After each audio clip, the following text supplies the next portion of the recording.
Okay, so this week is obviously an international break week, so today we've got something else lined up for you guys, and that is a more transfers special. We've got a lot of players to go through today, and yeah, I think we've got a good selection of players. You know, from a couple of older players to some European names that you may know, and some Brazilian players that you may not know. So without further ado, let's get into those players. We're going to start with Dominik Szoboszlai of RB Leipzig. Now, against us, I don't think he had the best game. I think he did all right, but that's mostly because of the fact that Leipzig didn't really do much in that game. But I think Szoboszlai is a fantastic player. When he's on form, he can show a little bit of inconsistency, but he's an elite passer with elite creativity. He's not exactly the most, but the best dribbler of the ball. However, his set pieces are fantastic. He's extremely composed from the penalty spot. His corners and free kicks are fantastic. I think, as a guy to maybe come after Cruz, I think to take the set pieces, I think this would be a good transfer for us to make. Not only is the fact that he's also said that Real Madrid was his favourite club as a child, so I think he is trying to engineer a move if he can. But I think he's a good player, and I think if he did come in, I think he would fit in well. So, what are your thoughts on Dominik Szoboszlai? Yeah, and he's also a confident player as well. Who likes to have the ball at his feet, whether it's deep in his own half or up in the opposition third. He knows how to make an impact. He makes runs forward. He knows how good he can position himself in midfield. So I think he's definitely a player who can make a good impact for us. I'm not too sure how much Leipzig will ask for him. However, if let's just say a player like Jude Bellingham, who maybe does similar things to him, would cost 150 million and we can get him at a cheaper cost, then maybe we can go after him instead. So he can definitely be a positive addition to our midfield.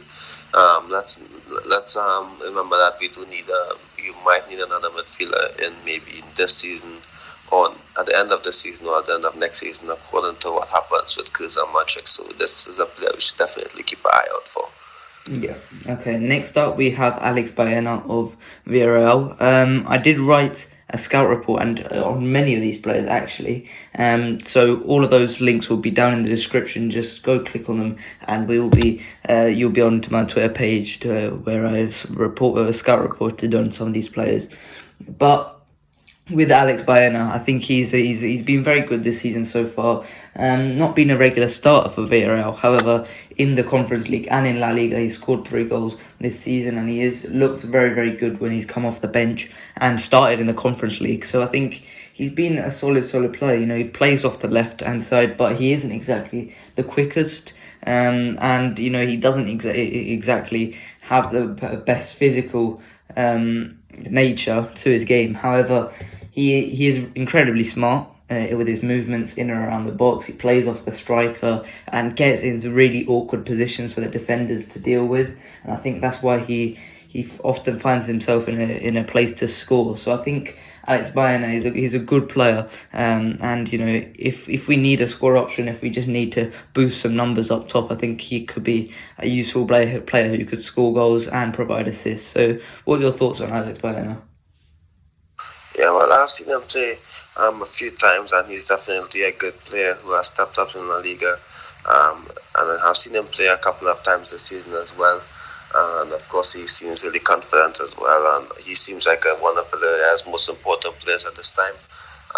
However, just maybe I think that we should give it like a couple more seasons, or maybe next season, just to see how he plays before we make a step forward. Yeah. Okay. Next up is a player who I am really excited for after seeing him for Benfica against Juventus, and that is Antonio Silva. He is a very, very good passer, and in that game against Juventus, he was so good in the air, and dealt with Dusan Vlahovic, which is not an easy test. Really, really well, and I think at just 18 years old, starting next to Nicolas Otamendi, who is obviously more of a leader, I think Antonio Silva is developing very, very nicely, and in a couple of seasons we will be seeing Benfica charging similar prices to what they did with Darwin Núñez, maybe a little bit less, but Antonio Silva looks like he's coming a long way to becoming one of the best defenders in the world, and I think he certainly has a lot of potential to become that type of player. And in a couple of seasons' time, maybe I'll say 2 or 3 years' time, I think beyond Rudiger and Alaba, I think Antonio Silva could be a good player for us, and I think he definitely has what it takes. He reminds me of Ruben Diaz with his aggressiveness, with his tall frame, and I think he's got the passing ability that Ruben Diaz may have. Not as good of a passing range as Antonio Silva. So I think Antonio Silva looks extremely good, and in that game against Juventus, which is certainly a highlight game, I think he looked fantastic. And this season Benfica are doing fantastic. They've taken every single point possible from this season, and I think Antonio Silva has a lot to do with that. So what are your thoughts on Antonio Silva? Yeah, I think you had the nail on the head with that explanation there. He's such an important two-way defender, which is important nowadays. And on the ball, off the ball, his interceptions, his heading, on his on-the-ground ability is really good. And you basically explained the entire play. But what I would say is that I do believe that we will need another centre-back at the end of this season or at the end of next season, because Nacho isn't getting any younger. And of course, Vallejo, maybe you may want us to have a new advantage somewhere else, because he isn't a young, promising defender anymore. He's a good squad player who can make an impact, but I do believe that we will need another centre back, and especially a young centre back who can definitely take some time to step up. I think if we sign him, maybe we should just sign him and let him stay at Benfica for another year. If just say we try to sign him, because he is a player good enough to be playing in the top division. However, I don't think it will happen at Real Madrid next season if he comes. So I think if we do sign him, maybe he should stay at Benfica another year. But I'm really happy that if we are linked to a player with this quality and we make an approach for him, because he is talented and he seems like a top quality centre back for the future. And of course, like I said, it would be Alaba, Militao, Rudiger as our top three centre backs. And I'm not too sure how Nacho's quality would be at the end of next season, or even at the end of this season, how long he can keep that up for, especially if he's getting older. And like I said, Vallejo isn't that young defender anymore, so we definitely need to find another top quality centre back, in my opinion, for the future, because we do have three good ones, and Nacho is reliable as is Vallejo. But like I said, you can never not have enough. Yeah, so just keep an eye on that kid. I think he's developing really nicely at Benfica.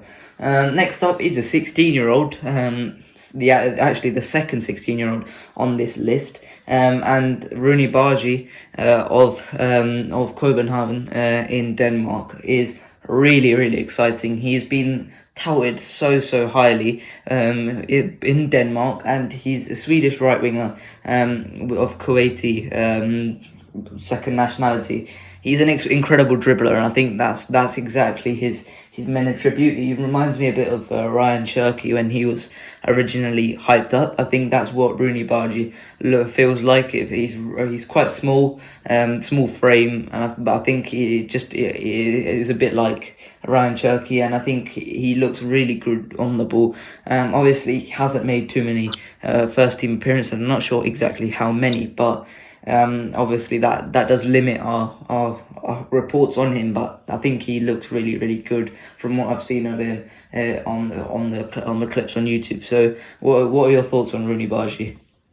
Okay, well, I must admit that I don't have much information on the player, so I don't want to be given false information. But I would ask you, from the little you've seen of him, do you think that maybe he's good enough, if let's just say he plays for Castilla, to maybe step up at Real Madrid if possible? Yeah, I do think he is, because he's obviously, other people have watched him much more than me, and those people have been saying that he is fantastic. He's Sweden's next big hope in a position where Kulusevski also plays, and I think Bargi's been playing for much higher youth levels than at Copenhagen than he should be. He's been playing at the under 21s, I'd like to say, which for a 16-year-old, that's very, very good from him. So I think he's shown he can handle the step up. to higher youth levels. I think he can definitely develop a Castilla on that right hand side where, I think he would be very, very good. And, Copenhagen aren't going to ask for much because they don't have that reputation to do so. I think if we don't buy him, it would be an opportunity lost to get, a low risk move. I would say that 10 million is probably what we could buy him for a kid that's so hyped up. I think that would be fine. That would be 100% fine. Okay. Well, I'll take your word. I have to take your word for that. Yeah. Next up, Mo Kudus, another player who I did a scout report on. He's been very, very good this season as a striker for Ajax. He normally does play in the centre of midfield. However, he's been asked to play up front due to Seb Haller leaving Ajax. So, in terms of his attributes, he's a really, really skillful player. We saw that goal against Liverpool where he just took one touch and then bang into the top left corner. I think that is exactly what Mo Kudus is very, very good at, and I think his flair, his creativity on the ball, I think he's a fantastic player, and exactly what you want from an attacking midfielder / striker. So, what are your thoughts on Mo Kudus? Yeah, and he's really strong and fast as well. He makes a good impact in attack. Actually, didn't know he was a midfielder in the past because I did watch a lot of him recently, not much in the past, and that's why he's so good at dropping deep, I guess. But he's really quick. He likes to play off the left as well and come inside. But he is a talented player, a talented, strong forward, and I'm really excited to see how he does. And if he continues, Ajax is a team that I'm not going to say a selling club, but they're a club that develops players really good. And of course, the door is always open for still in the future once the price is met. But if he continues to do well, then he can move to Real Madrid. But so far, the first sign seems really good. Yeah. Next up, Sandro Tonali of AC Milan. Sorry, and I think Sandro Tonali is such a good player. I regularly watch Milan, and I think he just dominates that midfield so well. He doesn't do anything exceptional. However, he finds himself in the perfect positions. He's everywhere when you want him to be. He's so caught under pressure. He carries the ball so well. He's strong in the tackle. This is exactly what you want in a midfield. He's so good at everything, and he does score a few goals. He takes set pieces. He is exactly what you want in a midfielder. And if like you said with Szoboszlai, I think if we fail with Bellingham, and at 150 million, I do think Bellingham's a bit overpriced. If we do fail with Bellingham, I think Sandro Tonali is certainly not a bad shout, as well as someone else who's coming up later on. So I think Sandro Tonali, I really like Sandro Tonali. So what are your opinions on him? Yeah, he's a good player. He did have a bit of a blip after making that step up. But he seems ready now to take a step forward and leave that season in the past after moving to Milan now. Like you said, in relation to Bellingham, not if we miss out on him. I think Real Madrid might choose not to go after him if the cost is that high and leave it to let's just say Manchester City or maybe even Liverpool. I don't think Liverpool would go after him because of the cost, but these are the players that we need to try and sign. It's difficult to get these guys on board, especially for the wages. However, guys like Tonali is definitely bargains that we can take advantage of. But the question is, in relation to him, does he maybe have the energy of Valverde or Camavinga, something that Ancelotti prefers, or a lot of coaches prefers these days with Valverde, Camavinga, Tchouaméni? I think they have the energy or their natural style due to their physical abilities, to how they play for the entire 90 minutes with the intensity. I don't think he has that, but he's definitely a smart, intelligent player. That's why they obviously dubbed him the new Pirlo when he was younger. I don't think they're similar players. However, he's so intelligent on the ball and what he does.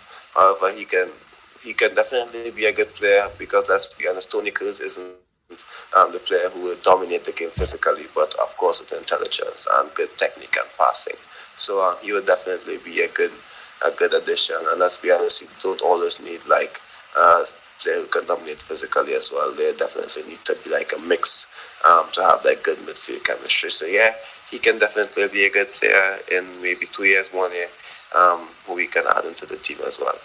Yeah. Next up is a former player of ours, Teo Hernandez, another AC Milan player. Teo Hernandez has obviously developed so well since he's gone to Milan.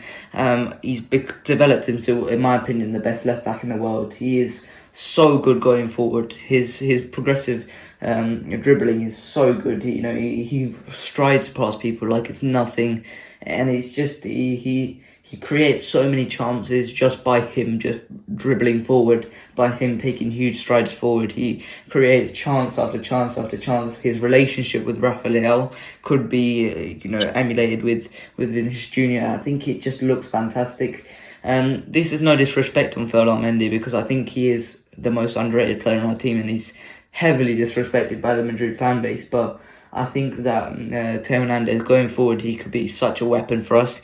Similar to what we had with Marcelo and Coentrao in the 13-14 season. So I think Teo Hernandez, he's just fantastic, and I think that would be so good for us to have in the future. So what are your thoughts on Teo Hernandez?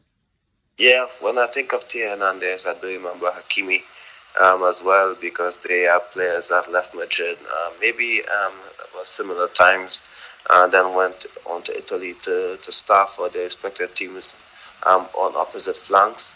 And of course, he will definitely bolster our team. He drives forward the ball. He is in attacking positions constantly. He's got on really good defensively.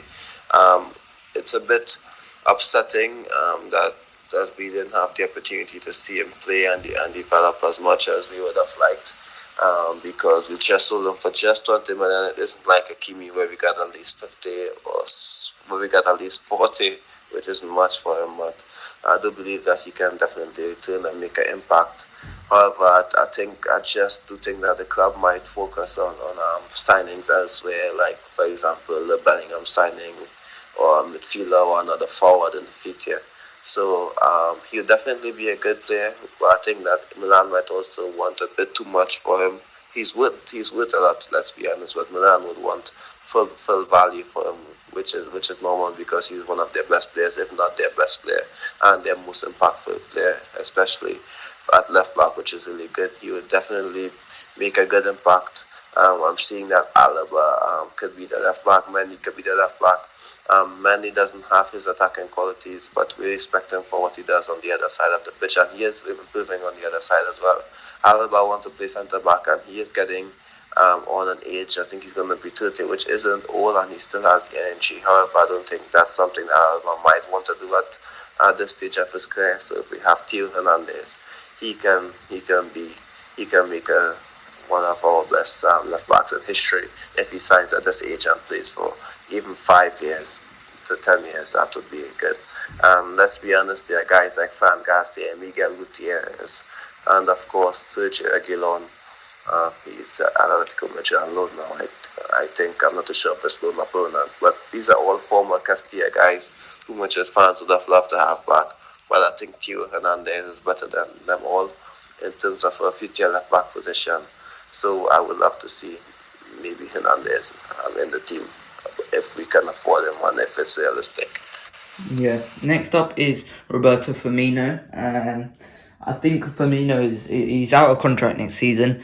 I think he would be a good backup option for the striker position. His link up is fantastic. His technical ability is fantastic. He obviously presses really hard as well. I think he could be a valuable addition next season, and I would not be against this transfer if it went through. Especially on a free transfer to get Roberto Firmino for 2 or 3 years. I think there would be no problems for that on my side. So, what are your thoughts on Bobby Firmino? I remember when we were linked to Mbappe, and I made an article saying players who we should sign if the Mbappe deal doesn't go through. And two of those players on the list, it was Jesus and Firmino. And Jesus was there due to his versatility. He can play on the right, on the left, and also through the middle. and he works hard as well. And Firmino was there because of how good his link-up play is with his teammates. I do believe that if we sign him, he's definitely going to continue to do so. He still has a bit of energy, a bit more than someone like Hazard, who we want to keep on the squad due to his link-up play. I think Firmino would do a better job than Hazard. I think he'd get more goals as well in limited minutes. I remember he started a Champions League match. I think I'm not too sure who. I can't remember who it was against, but I think he scored I a think it was hat-trick. against Benfica. Yeah, Benfica, in limited time he's getting the goals as well. So I think he'd do a better job than Hazard, and I also believe that he will not take minutes away from Rodrigo's development. So it's just a good short-term option, maybe a 2-year contract, or if the board doesn't want it to be that long because he's in his 30s now. But I think it's a good short-term option for the club. This is one of my first options for the striker position, because it gives Rodrigo time to maybe not have much pressure on him, but it also doesn't take away minutes from him if he's getting better and better. So I do believe that this is a perfect signing, especially if you want to wait for like Haaland in 2 years, in 3 years, or maybe another striker who's going to explode. So this would definitely be a good signing for me. A player I like a lot, and a player I've seen a lot for Liverpool, in England, for Brazil. Doesn't have the best of time for Brazil compared to his past Liverpool days, but I like him a lot, and I would be happy if he can be Benzema's backup. Yeah, 100%. So let's move on to the next player, Declan Rice. Now, it's a player I watch every week for West Ham and for England. I don't really want to watch England at this moment in time because we're not great. But Declan Rice is obviously a very, very good player. The situation has changed with Declan Rice at West Ham. Last season, we were talking about 150 million. This season, we're talking about West Ham not really doing very well, and I don't think they'll be in the problem of relegation. However, if they miss out on Europe, then we could be talking about reduced figures, and I think he's obviously flirted with Real Madrid in the past. I think it would be a very, very good transfer from us. He can go two ways. He's really, really good on the ball. His driving on the ball is really, really good. Defensively, he's obviously a very, very good, and his aerial prowess is fantastic as well. And I think we'd be talking about 60 to 80 million if West Ham miss out on Europe. So I think that would be a bit of a bargain in my opinion, and can play the 6 or the 8 roles. I think he would be a versatile option and has played in the centre back role in the past. I think he would be a very, very good option if West Ham are not in Europe this season. So what are your thoughts on Declan Rice?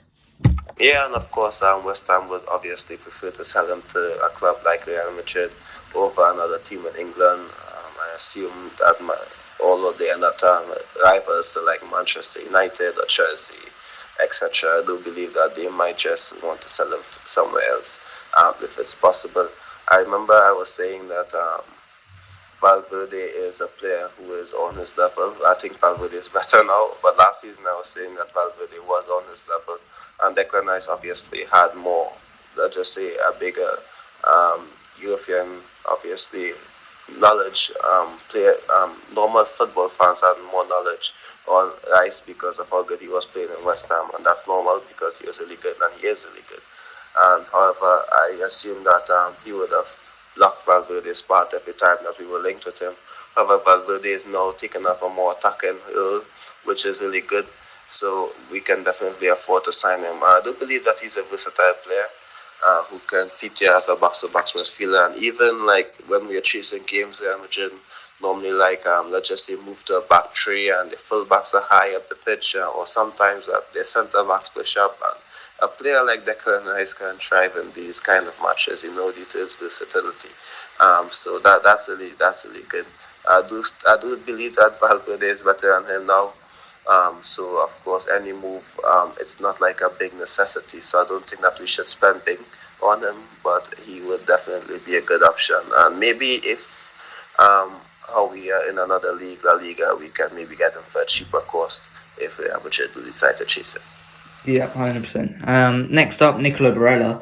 I think Barella's such a good player, and in the football right now, I think Barella's the closest player to Modric that you can get. To be totally honest, I don't think there's. Modric is unique in how he plays. You know, his work rate as well as being so good on the ball is just a unique blend that no one else has in world football. However, if you were to replicate, I think Barella's the closest you can get. When we signed Modric, he was what 26, 27. Barella right now is I think he's 25, and I just think it has all the signs of a Modric type signing for us going for Nicola Barella. I think Barella's just such a silky footballer, such a fantastic footballer. I would even at 80 million, I would take Barella. At this moment in time, I think Barella's just so good a footballer, and I think if it's at 80 million, I would take him. If I think the max I would pay for him is 100, but I think he's just such a good player. So, what are your thoughts on Nicola Barella? Yeah, he and Modric, they play in the same position, but they occupy the same spaces and does like similar things. If I'm being honest, on the just the right side of central midfield, it does like the exact same thing.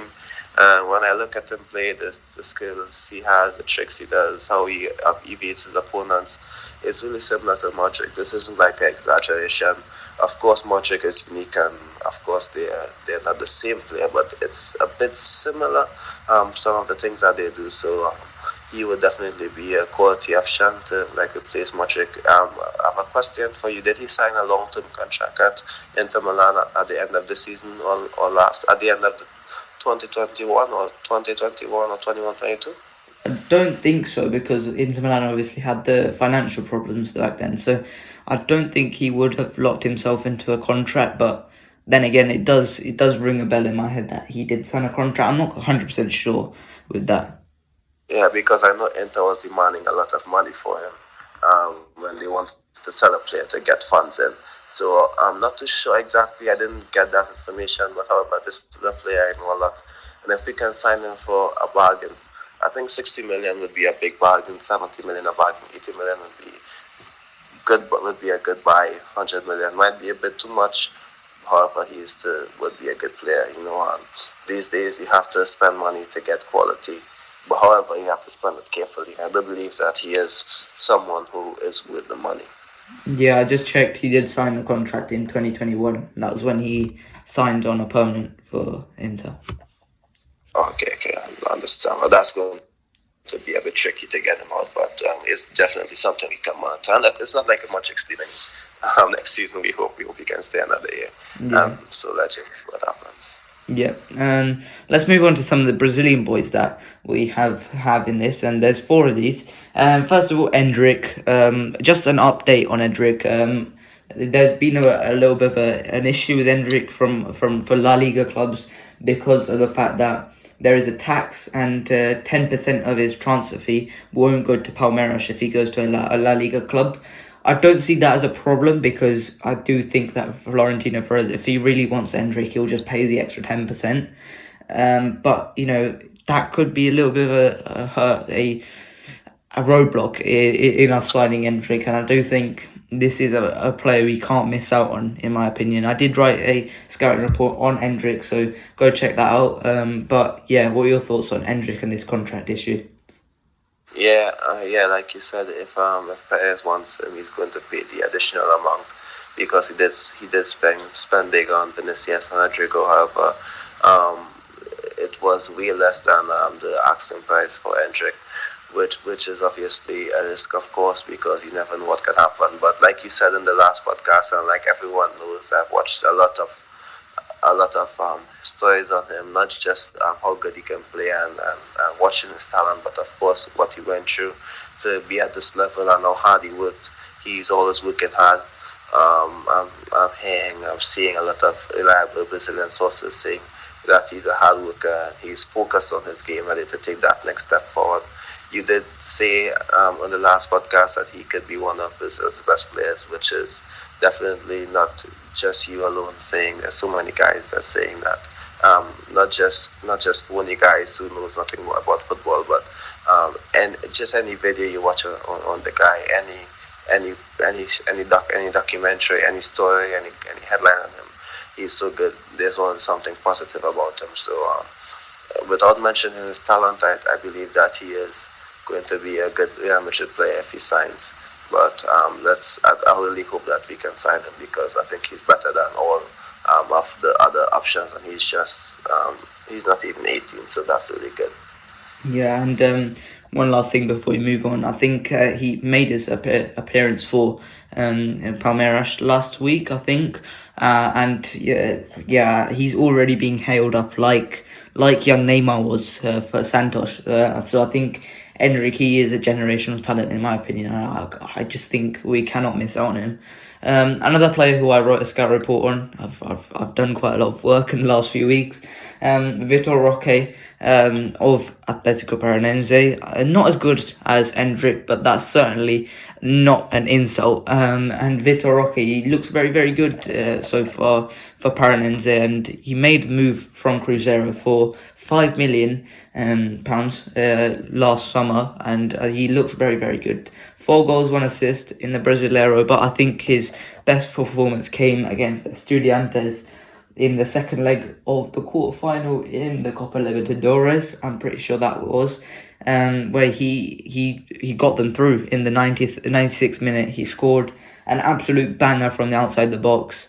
And at just 17 years old, he already looks fantastic. Such a hard worker, on the ball so good. His finishing is very, very good, and he is rapid. He is very, very quick. So this is something we should keep an eye on in the come the future. So what are your thoughts on Vitor Roque?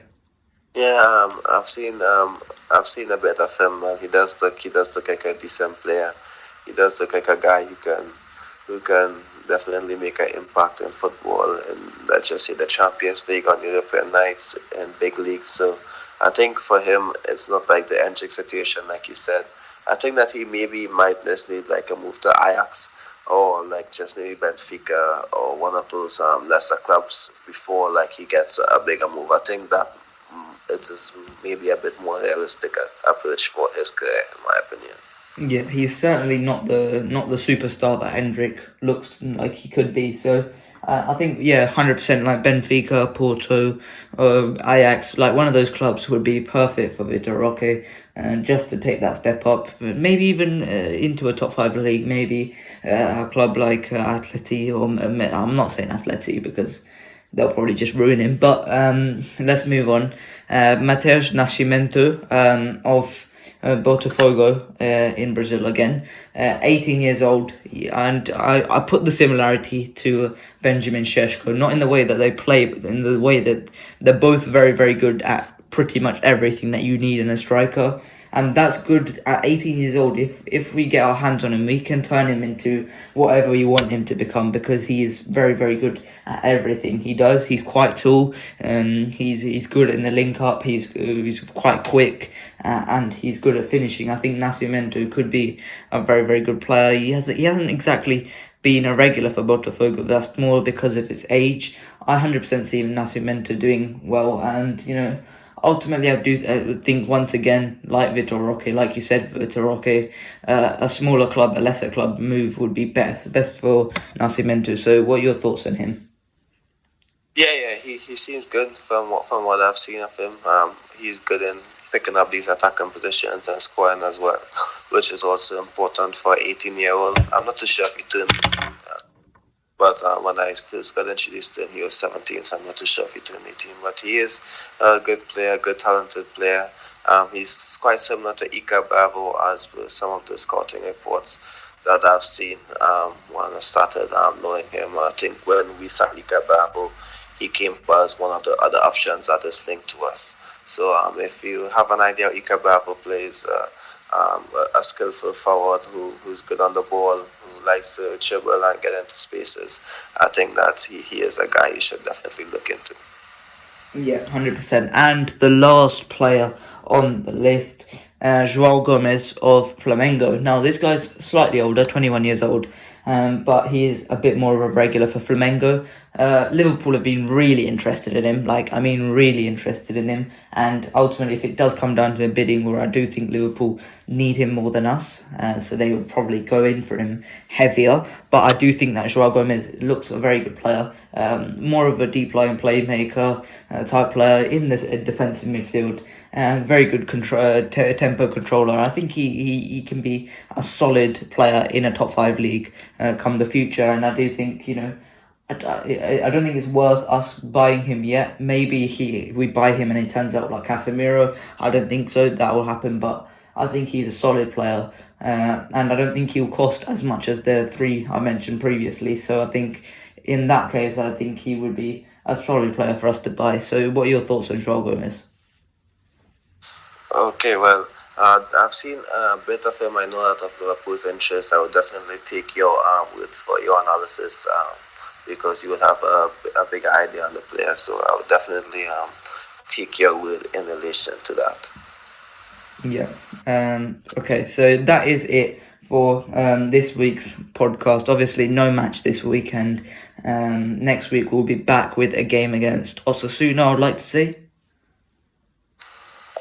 I'm not too sure exactly who it was. I haven't checked it, honestly. I've been focusing on some of the articles that I'm doing for the page as well, so I haven't been able to see who we're playing next. I think it's Levante. I'm not too sure. Levante, I think. No, Levante relegated. I'm honestly not too sure, but I would definitely have to check that for you. Yeah, I think it is Osasuna.